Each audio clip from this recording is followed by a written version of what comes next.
Hello everyone, this is Rahul Bhardwaj and I welcome you all to Pathfinder. GST council की जो meeting हुई है उसके regarding decision सामने आ गए हैं। अगर आज आप न्यूज़पेपर्स देखते हैं उसकी हेडलाइन ऑलमोस्ट सभी न्यूज़पेपर के फ्रंट पेज पे आपको दिखेगा कि जो जीएसटी काउंसिल की मीटिंग है उसमें जो डिसीजन लिया जाना था जीएसटी के ऊपर, जीएसटी जो कि आपका एक इनडायरेक्ट टैक्स है जो गुड्स एंड सर्विसेज पे लगाया जाता है, तो उसका ये डिसीजन था कि जो वैक्सीन्स हैं उस पर जीएसटी को लगाया जाएगा, हटाया जाएगा, कम किया जाएगा। ये पूरे डिसीजंस वहाँ पे लिए जाने थे। तो अभी वैक्सीन्स के ऊपर तो कोई इन्होंने जीएसटी का रिलीफ नहीं दिया है, लेकिन वैक्सीन के अलावा काफ़ी सारी ऐसी मेडिसिन जो कोविड में यूज़ हो रही हैं और ब्लैक फंगस में यूज़ हो रही है उसको टैक्स एग्जेम्प्ट भी किया गया है। मतलब वहाँ पे कोई टैक्स नहीं लगेगा और काफ़ी जगह पे टैक्स रेट को भी कम किया गया है।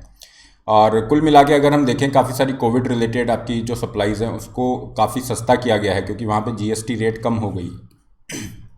पूरे इशू को देखेंगे डिटेल के अंदर। देखिए, जीएसटी का ये जो डिसीजन लिया जाता है, जीएसटी के रिगार्डिंग कुछ भी डिसीजन हो, चाहे वो टैक्स रेट का हो, कोई रूल बनाना हो, रेगुलेशन बनाना हो, ये सारे डिसीजन जीएसटी काउंसिल के द्वारा लिए जाते हैं। जीएसटी काउंसिल एक कॉन्स्टिट्यूशनल बॉडी है, संवैधानिक निकाय है, जो कि आर्टिकल 279A के अंदर मेंशन किया गया है। जीएसटी काउंसिल के अंदर टोटल 33 मेंबर हैं and out of these 31 members belong to the states और या फिर आपका यूनियन टेरिटरी से। 2 मेंबर जो होंगे वो सेंटर की तरफ से होंगे और यहाँ पे जो यूनियन फाइनेंस मिनिस्टर हैं वो इसकी चेयरपर्सन के रूप में काम करेंगी। Okay, as far as composition is concerned, chairperson इस तरह की इंपॉर्टेंट बॉडीज़ के बारे में एग्जाम में पूछा जाता है। ये कॉन्स्टिट्यूशनल बॉडी है, स्टेट्यूटरी बॉडी है, ऐसा करके भी पूछ सकता है, तो आप ध्यान रखिए कॉन्स्टिट्यूशनल बॉडी है। इसको बनाने के पीछे पर्पस क्या है? देखिए, जब जीएसटी आपका लाया गया, वन नेशन वन टैक्स का कॉन्सेप्ट लाया गया, तो जीएसटी के आने से जो स्टेट के पास में पहले पावर थी, जो ये वैट लगा रहे थे, वैल्यू एडेड टैक्स लगाया जा रहा था, वो पावर चली गई और अभी सारा जो है जीएसटी के अंदर आ गया है। कुछ चीज़ों को एग्जम्प्ट किया गया है, जैसे पेट्रोल डीजल यहाँ पे नहीं आ रहा, अल्कोहलिक लिकर है, लेकिन ऑलमोस्ट ज़्यादातर आइटम्स आपके जीएसटी में इंक्लूड हैं। तो इस वजह से स्टेट्स के जो टैक्सिंग राइट है वो उन्होंने अपने राइट्स यहाँ पे जीएसटी के अंदर दे दिए। तो उस कॉन्टेक्स्ट में स्टेट्स का रोल यहाँ पे इंपॉर्टेंट हो जाता है कि अगर जीएसटी में कुछ भी आपको चेंज करना है, चाहे वो टैक्स रेट है, रूल है, रेगुलेशन है, anything is there which is related to GST, अगर आप उसको चेंज करोगे that has to be done by the GST council. और वहाँ पे स्टेट का बहुत स्ट्रांग रिप्रेजेंटेशन है। हम देख रहे हैं 31 जो सीट्स हैं उसमें 28 स्टेट्स हैं, 3 यूनियन टेरिटरीज हैं, तो स्टेट्स को बहुत अच्छा रिप्रेजेंटेशन दिया गया है ताकि जीएसटी का इंप्लीमेंटेशन स्मूथ हो, कोई इसमें प्रॉब्लम ना हो सेंटर और स्टेट के बीच में या स्टेट्स के अंदर आपस में। इस कॉन्टेक्स्ट में जीएसटी काउंसिल बनाई गई है। इसकी मीटिंग टाइम टू टाइम होती रहती है, जो भी डिसीजन लेना होता है जीएसटी के अकॉर्डिंग।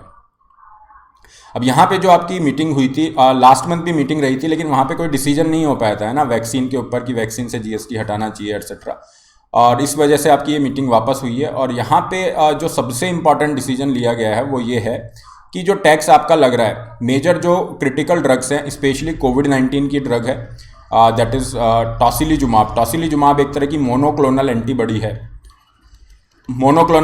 है, जिसका कोविड पेशेंट में यूज़ किया जाता है। टोसिलीजुमाब को और एम्फोटेरासिन बी को ब्लैक फंगस में यूज़ किया जाता है। आपने देखा होगा म्यूकोरमाइकोसिस, जिसे ब्लैक फंगस भी कहा जाता है, इसके केसेस बहुत ज़्यादा बढ़ गए थे, स्पेशली ऐसे पेशेंट जो कि आपके कोविड से रिकवर होके आ रहे हैं और हैवी डायबिटिक हैं, उनमें आपको ये ब्लैक फंगस का केस देखने को मिल रहा था, क्योंकि उनकी इम्यूनिटी कम हो गई है और ब्लैक फंगस इस तरह से इन पेशेंट में देखी जा रही थी। तो म्यूकोरमाइकोसिस में ये ड्रग यूज़ होती है एम्फोटेरासिन, इस पे जीएसटी हटा दिया है, अभी इस पे कोई जीएसटी नहीं है, नो जीएसटी इज़ देयर। आप यहाँ पे मेडिसिन में देखेंगे तो पहले 5% जीएसटी रेट था, अभी इस पे नील हो गया है। एम्फोटेरासिन बी जो कि आपका ब्लैक फंगस में यूज़ होता है, टॉसिलीजुमाब जो कि आपकी कोविड में यूज़ हो रही है। इसके अलावा और भी काफ़ी सारे आइटम्स हैं। For example 14 major pandemic relief items हैं, जहाँ पे यहाँ पे जीएसटी काउंसिल ने रिलीफ दिया है, मतलब टैक्स रेट को कम किया है, तो ये आइटम्स आपके सस्ते हो जाएंगे। फॉर एग्जांपल अगर हम सैनिटाइजर्स की बात करें, आपके थर्मामीटर हो गए, सैनिटाइजर्स हो गए, इस तरह के जो आइटम्स हैं जिसपे पहले 18% जीएसटी था, अभी 5% हो जाएगा, तो वो सस्ता हो जाएगा। किस तरह से होगा? फॉर एग्जांपल अगर हम मानते हैं कोई आपका प्रोडक्ट है 100 रुपीज़ ये कॉस्ट कर रहा है, इस पर अगर जीएसटी लगेगा 5%, तो ये 105 होगा। अगर इस पर 18% का जीएसटी लग रहा है, इसकी प्राइस 118 रुपये। तो जब जीएसटी कम हुआ है इस तरह से, तो ये आपके उत्पाद जो हैं, गुड्स जो हैं, सस्ते हो जाएंगे। तो ये रिलीफ देने की कोशिश की गई है जो कोविड रिलेटेड आइटम्स हैं यहाँ पे। इसी तरह से आपके पल्स ऑक्सीमीटर है, इनका यूज़ बहुत बड़ा है। आप अपना ब्लड का जो ऑक्सीजन सेचुरेशन है उसको चेक करते हैं SpO2 के हेल्प से, तो ये आपके पल्स ऑक्सीमीटर पे 5% कर दिया है। इसके अलावा टेस्टिंग किट्स जो हैं डायग्नोस्टिक्स में यूज़ होते हैं, इस पर भी घटा के 5% किया गया है। एम्बुलेंस सर्विस पे बहुत कम इन्होंने किया है, पहले 28% होता था जो बहुत ज़्यादा है, इसको आधा कर दिया गया है, 12% किया गया है। इसके अलावा ऑक्सीजन कंसनट्रेटर, वेंटिलेटर्स एक्सेट्रा, इस पर भी 12 से आपने 5% किया है, फाइन। और रेमडेसिविर जैसी ड्रग है उस पर भी 12 से 5% इन्होंने यहाँ पे किया गया है। तो ओवरऑल आप देखोगे बहुत ज़्यादा इन्होंने रिलीफ दिया है, लेकिन जो नो टैक्स वाली चीज़ है कि कोई टैक्स ही नहीं लगेगा, वो कोविड रिलेटेड एक ड्रग है दैट इज टोसिलिजुमाब, और ब्लैक फंगस की ड्रग है एम्फोटेरासिन, इस पर आपका किया गया है। बाकी जगह पे इन्होंने रिलीफ देने की कोशिश की है, लेकिन वैक्सीन की अगर हम बात करें तो वहाँ पे इन्होंने 5% GST को ही रखा है, और ये आपका 30 सितंबर तक कंटिन्यू रहेगा। इसके पीछे रीज़न देते हुए गवर्नमेंट यहाँ पे कह रही है कि ये जो 5% GST है ये इनपुट टैक्स क्रेडिट के अंदर हेल्प करेगा। इनपुट टैक्स क्रेडिट क्या होता है? इनपुट टैक्स क्रेडिट का मतलब हो गया, मान लीजिए आपका कोई बिजनेस है, आपको कोई सर्विसेज प्रोवाइड करा रहे हैं, आपका ऑफिस है, चैम्बर है, वहाँ पे आपने एयर कंडीशन लगाया, AC आपने परचेज़ किया, AC आपने 30,000 का परचेज़ किया है, और उस 30,000 वाले AC पे या आपने 40,000 का AC परचेज़ किया है, तो उस पर आपने GST भी पे किया है, फाइन। तो ये GST जब ये जो कंपनी है आपकी, ये जब GST पे करेगी तो ये जो इनपुट है आपका, इस पे जो आप GST दे रहे हो, ये आपको क्या हो जाएगा? रिफंड हो जाएगा। तो ये मैंने छोटा सा एग्जांपल दिया है। इसी तरह से जो वैक्सीन मैन्युफैक्चरर्स हैं, इनको रॉ मटेरियल चाहिए, कच्चा माल जो चाहिए, तो ये रॉ मटेरियल परचेज करेंगे तो उस पर इनको GST देना पड़ेगा, और ये GST इनको रिफंड हो जाता है under the clause of input tax credit. तो गवर्नमेंट कह रही है अगर हम एग्जम्पशन कर देंगे वैक्सीन को GST से, ठीक है, तो ये काउंटर प्रोडक्टिव हो जाएगा कंज्यूमर के लिए। क्यों काउंटर प्रोडक्टिव हो जाएगा? क्योंकि ये जो कॉस्ट है ये रिफंड हो नहीं पाएगा, और ये जो कॉस्ट होगी, जो टैक्स पे कर रहा है मैन्युफैक्चरर, क्योंकि उसको रिफंड नहीं हो रहा है, रिफंड नहीं होगा तो ये कॉस्ट अल्टीमेटली कौन बियर करेगा? कंज्यूमर बियर करेगा, और एक्चुअल में जो प्राइसेस है वो ऊपर चली जाएंगी। तो इसलिए आपका GST रेट जीरो तो नहीं करने की बात इन्होंने करी है, और ये कह रहे हैं कि 5% करना है। लेकिन जो अपोजिशन पार्टीज़ हैं, स्पेशली जो नॉन BJP पार्टीज़ हैं, वो ये कह रही हैं कि हम आपको ये नहीं कह रहे कि GST रेट को ज़ीरो कर दो, ओके, वी आर सेइंग कि या तो 0.1% कर दो ताकि ये इनपुट टैक्स क्रेडिट का बेनिफिट मिल जाए इनको। दूसरा हम कह रहे हैं ज़ीरो रेटिंग इनको कर दो। अब यहाँ पे ज़ीरो रेटिंग का जो कॉन्सेप्ट है इसे थोड़ा सा समझ लेते हैं।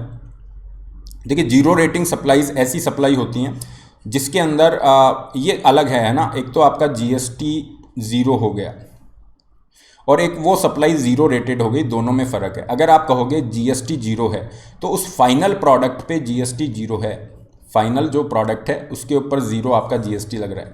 लेकिन उस फाइनल प्रोडक्ट को बनाने के लिए आपको काफ़ी सारे रॉ मटेरियल चाहिए, पूरी सप्लाई चेन है, पहले आपने ये X बनाया, फिर उससे Y बना, फिर फाइनल प्रोडक्ट आया, तो ये जो पूरी सप्लाई चेन है इस पर GST आपका लगेगा। लेकिन आपका फाइनल प्रोडक्ट पे GST नहीं लग रहा, तो आपको जो इनपुट टैक्स क्रेडिट मिलता है ये भी नहीं मिलेगा।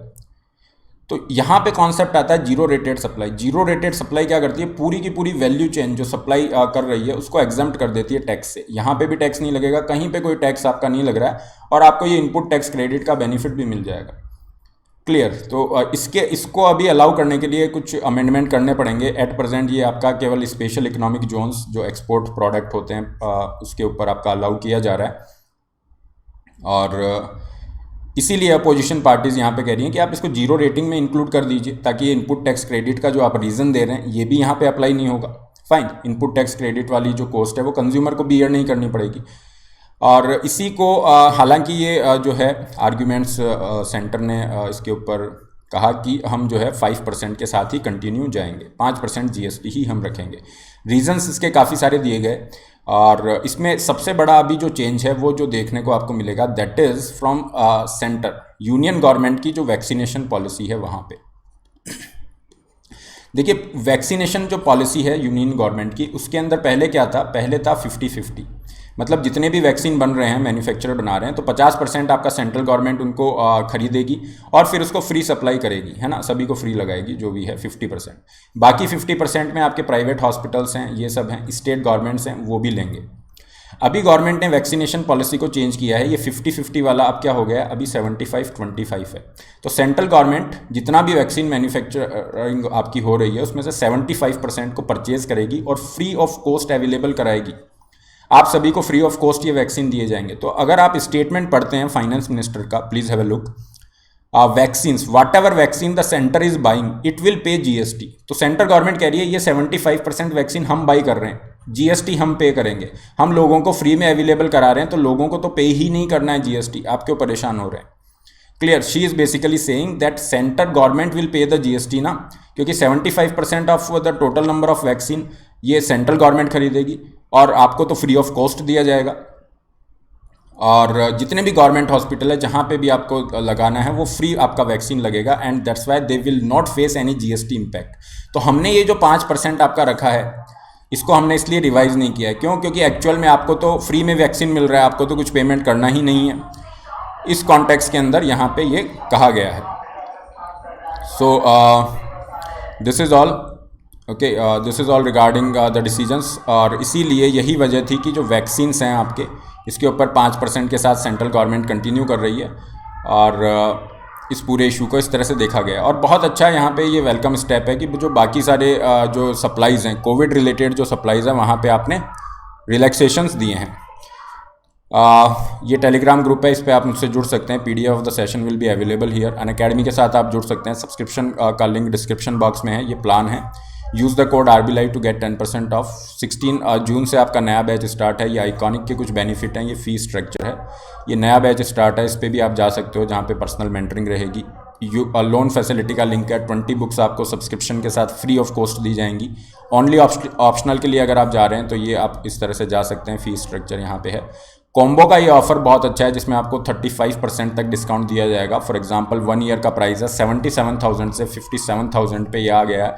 इस पर भी आपको 10% और ऑफ मिल सकता है when you are using the code RBLive। और आपका जो सब्सक्रिप्शन है वो नेक्स्ट ईयर मेंस तक भी यहाँ पे वैलिड रहेगा। फाइन, कोई डाउट होता है यहाँ पे आप रीच आउट कर सकते हैं। This is all. Scholarship test में आप पार्टिसिपेट कर सकते हैं, हर संडे को 11 बजे ये इस तरह से रहता है, एंड फ्री टेस्ट सीरीज का भी आप बेनिफिट ले सकते हैं। This is all for today. All the best, have a great day.